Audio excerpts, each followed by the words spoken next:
Hello everyone and welcome back to our channel.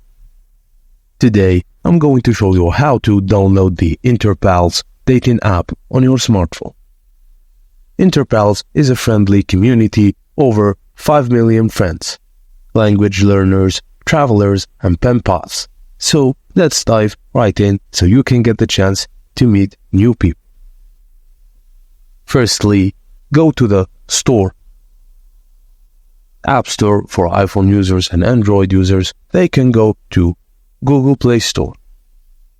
Once you're there, you can search at InterPals dating app on the search bar at the top right of your screen. You will now see the InterPals app appear in the search results.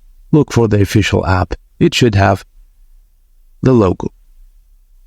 Tap Install, and then the download process might take a few moments depending on your internet speed.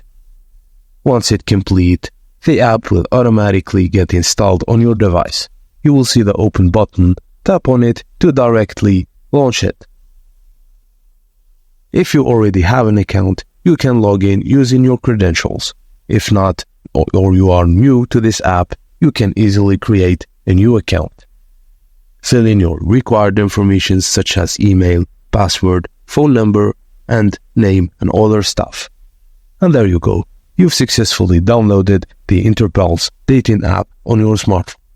You are now ready to meet new people and start a happy dating life. Thank you guys for watching. Please don't forget to like and subscribe, and I will see you on the next videos.